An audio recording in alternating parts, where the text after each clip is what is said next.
I'm Mayor Quentin Lucas. I am joined by Kansas City Police Chief Stacey Graves, the Kansas City Fire Chief Ross Grundyson.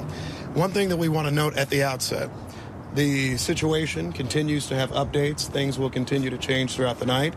That's why we are here to give you an update right now. The chief, both chiefs, will be giving more information both on the numbers of victims, the status of victims.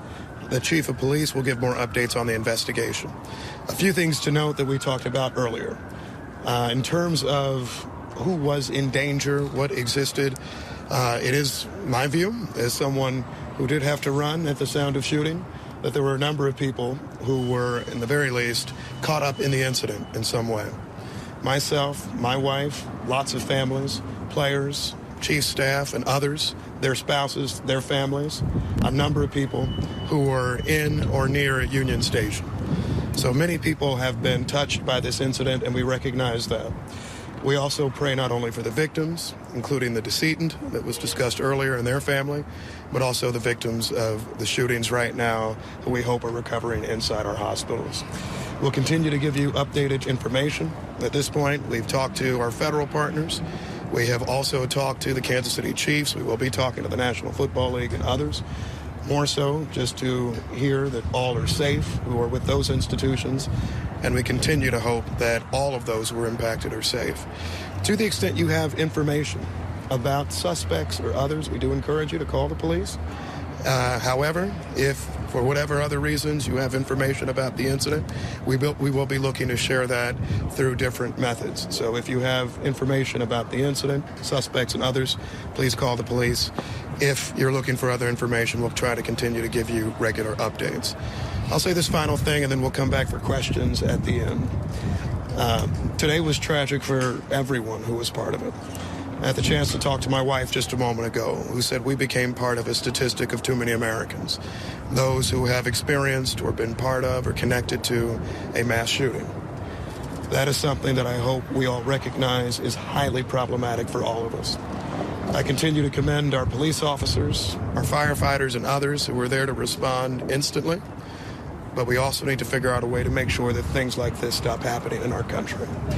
With that, I turn it over to the Chief of Police, Stacey Graves.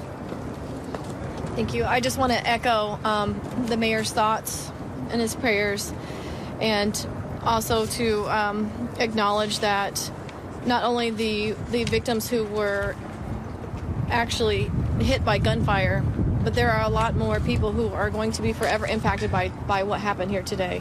As people were running, a lot of us law enforcement who are running towards the danger also guided those who were in fear of their lives, and that's something to be said of how impactful today's event truly was. Again, we have confirmed there is one deceased person. Our gunshot wound total has went up to 22, and Chief Grundyson will provide a little bit more context to that. Right now, we're still working on a total of number of victims. This is still an active investigation. I do want to comment on the question that I got earlier about a video of some fans tackling someone. We do have 3 persons detained and under investigation for today's incident.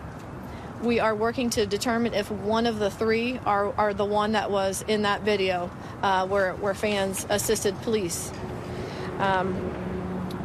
Our investigators are working with all of the surviving victims to connect them with loved ones. We are also working to identify our deceased victim so we can notify their family as soon as possible. We are also in the process of staffing a centralized phone number. This centralized phone number will be for those who are victims, witnesses, and if anyone has video or any information about what led up to what happened here today. Again, we are continuously receiving information minute by minute, which is part of the delay of us coming down here. But I do want to pass this on to Chief Grundyson to give a little bit more context to some of the status of our victims. Just want to say that all of KCFD's thoughts and prayers are with those families that were affected by this tragedy today. And while we were not expecting it, we were ready and prepared for an event such like this. Our KCFD units, along with our mutual aid partners that were working to assist us at this event, touched a total of 22 gunshot victims. One of those was a fatality. We had 8 what we considered immediately life-threatening patients. We had 7 with life-threatening injuries, and we had 6 that had minor injuries. Of the most serious, the immediately life-threatening injuries, we had 8 of those. Those were all transported and off the scene en route to hospitals within 10 minutes. So we felt the response was certainly adequate and appropriate, and I commend all our staff working there today, along with PD, that did an excellent job under difficult circumstances. We transported 3 different hospitals. We transported Children's Mercy, Truman Medical, and also St. Luke's on the Plaza. Questions? Yeah, so we're getting... Who are you asking? Anyone that can answer the question.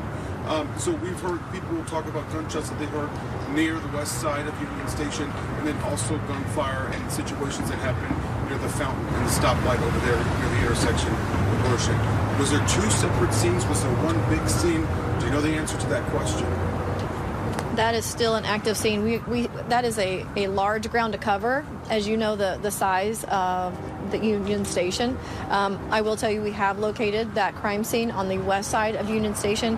As far as in the front of, that is still under investigation. We have crime scene investigators as well as the detectives.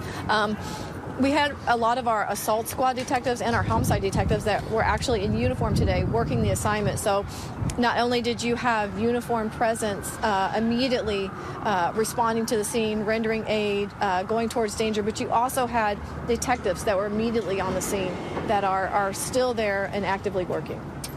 Are you investigating any sort of connection with the earlier shooting in the day at 27th and McGee? We are, at this time, we don't know if that's connected, but that is something that we are looking at.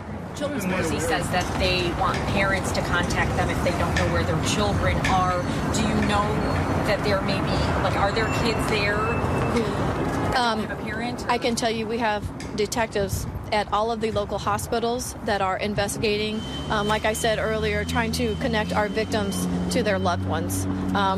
Should that be the case and it's a child, someone can either contact police, or if that is what Children's Mercy is requesting, of course they can contact them as well. Is there anything you can say about motive? Right now we do not have a motive, but we are asking those who may potentially have any kind of information, a witness or video, to contact police. That's one of that, what I talked about, that phone number that we're setting up that's going to be centralized for victims, witnesses, and potential video evidence. Any age range on the person? I do not have that yet. We learned of a second gunshot victim who has died from the family. Has that developed into I have not been able to confirm another death. We mentioned that there were some victims taken to Children's Mercy Hospital. I understood from staff at Children's Mercy Hospital that they received, they have 9 shooting victims, and it's possible that one of them was an adult. Do you know how many children were shot, if it was 8 or 9? And when we're talking children, are we talking about little ones or 17-year-olds? Do you know, Chief? Children's accepts patients up to 17 years old. Children's accepts patients up to 17 years old, but we do not have that information currently on the exact ages of the But you do believe that patients that were children transported. were shot? Yeah, I mean, Children's confirming we did transport to Children's Mercy, but we do not have the ages of those patients. Mayor, how scared? You had over 800 officers deployed to work this parade, to work outside of Union Station, and still in a matter of moments, 22 people were shot. I mean, that's what happens with guns. I won't get in a big debate right now. I think we're still doing an investigation. But, I mean, what you saw happen was why people talk about guns a lot. We had over 800 officers there, staffed, situated all around Union Station today. We had security in any number of places, eyes on top of buildings and beyond. And there still is a risk to people. And I think that's something that all of us who are parents, who are just regular people living each day, have to decide what we wish to do about it. Parades, rallies, schools, movies, it seems like almost nothing is safe. And we had hundreds of law enforcement there working hard today. And I do want to echo what the chief said, who are running towards danger.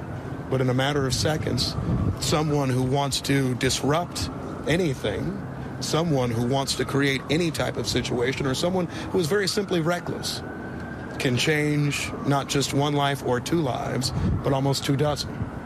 And that to me is absolutely devastating. And it makes me feel vastly more concerned as a parent just in the world today thinking about that. Chief Graves, can you tell us more about how you were able to detain those two individuals? I'll get you in just a second. Who clearly caused so much harm? What was the question? Can you tell us more about how you were able to take those two suspects into custody? Uniformed officers were on scene.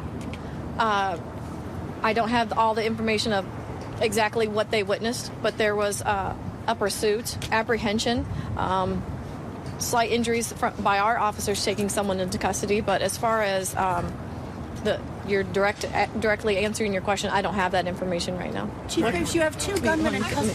We were talking about weapons earlier. Can you tell me how many and what type of weapons were involved? I don't have the exact on the weapons, but we have recovered firearms. I don't have a number for you or a caliber. We have recovered firearms, at least one. Okay. Chief Graves, you have two gunmen in custody. Do you believe there are any others still unaccounted for? We have 3 people that we have detained.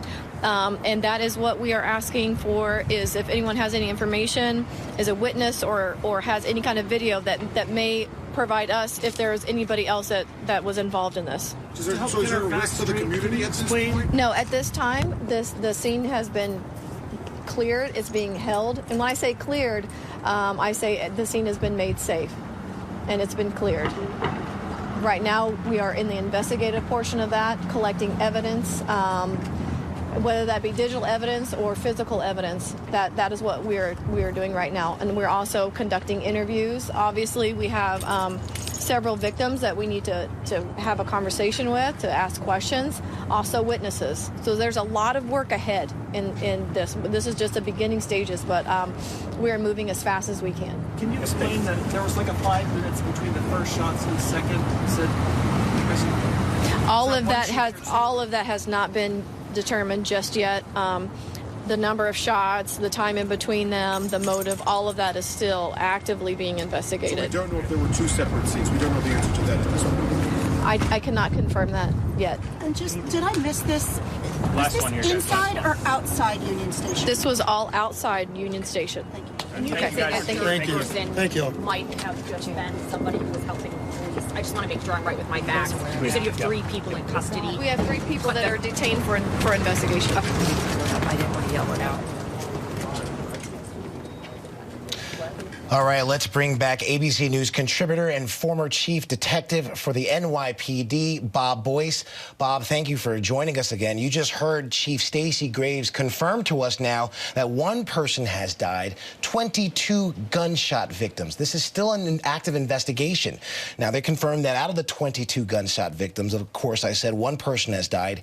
8 people had immediate life-threatening injuries. 7 others had life-threatening injuries, and 6 others had minor injuries. We're also learning now that they have 3 people detained. There was a video circling around social media showing fans tackling and essentially apprehending somebody. Chief Stacey Graves said they now have 3 people detained under investigation for this incident, and they're working to see if one of those persons detained was a suspect involved in that video. Now, Bob, you just heard this conference, this update from police. What's your take on what you just heard? Well, the numbers have gone up, and from the seriousness of those wounds means they're close nearby. So we're in a confined environment that creates more of a worse injury than it was. So that's very serious. 8 critical, I would call them, and another 7 serious, and the others are minor. So it looks like you probably have more than 1 shooter. You could have a firefight right there in front of you, and we don't know that yet. She's not saying that. So she's being judicious in what she says and what information she. So that's important to understand. The numbers have gone. All right, let's go back to Kansas City right now. Hospital officials are updating on those who were injured. Let's take a listen. I'm Charlie Shields. I'm the president and CEO of University Health. Obviously, a very challenging day for the city, very traumatic, not only for the city, but also for our staff. So we are a level 1 trauma center. This is what we train for. We implemented our mass casualty protocols. We saw 8 shooting victims in the hospital as a result of that. But we also had a significant number of staff that were on the scene. We were manning the aid stations, so they were able to render aid very quickly to the patients that were injured on the scene. So Mark Steele is our Executive Chief Clinical Officer. He can answer any questions, talk about the condition of the patients that we saw and what's going on there. So Dr. Steele? Yes, so as Charlie said, we actually had a total of 12 patients, 8 that were gunshot victims. Otherwise, the other 4 had other sorts of problems. And 2 of the people who were shot are in critical condition. The others are all in stable condition. I just want to make sure I heard the numbers correctly. So it's 8 gunshot victims or 4? 8 gunshot victims in total who came here. Of those 8 gunshot victims, are they over the age of 18? I don't know their exact ages. Can you tell us anything about that?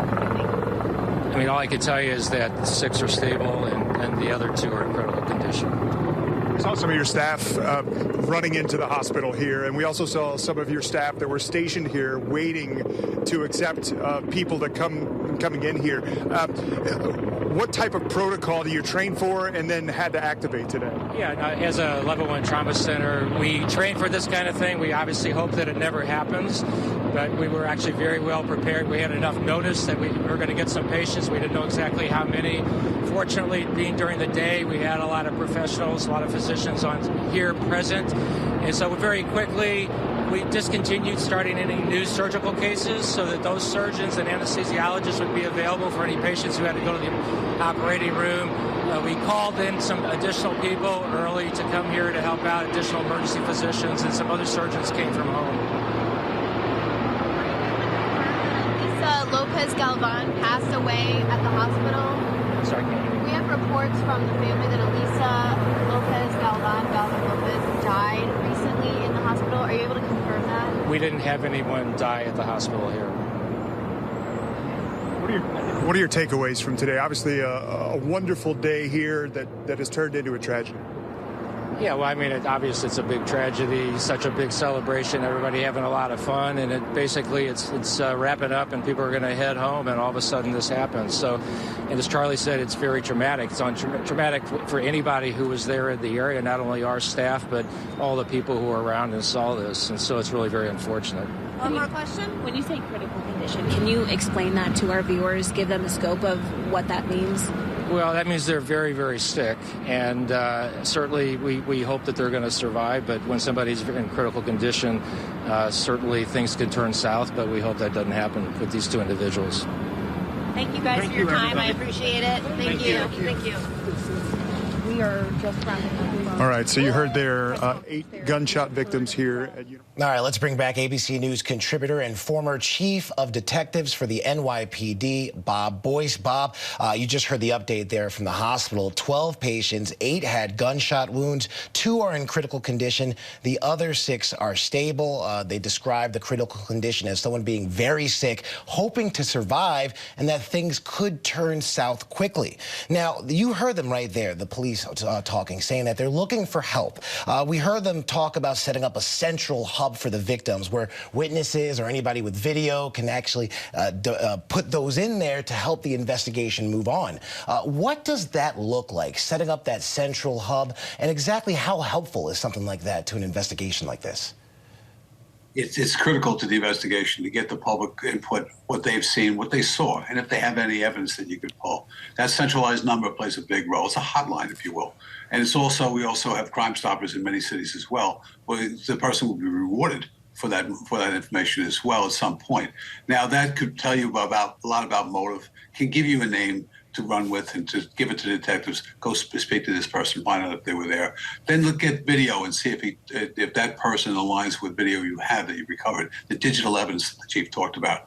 So the critical information you get from a hotline can solve your case, and that's why she put it out. It's important. It goes to motive more than anything. But how long can an investigation like this actually take? I mean, hundreds of thousands of people, countless amount of angles to actually see this incident happen. How long can we expect for this investigation to actually last? It's difficult to say. You know, they don't. No one's going to tell you the confidential information that you have initially because they have to run it down and have to keep it quiet. You know, there's a word: tell the press, tell the perp. If you put too much out, and you don't want to do that. So we don't know if those 3 persons that they have in custody are one of the shooters. Now that's a little bit new. She added another person to it. She talked about the guns. That's important.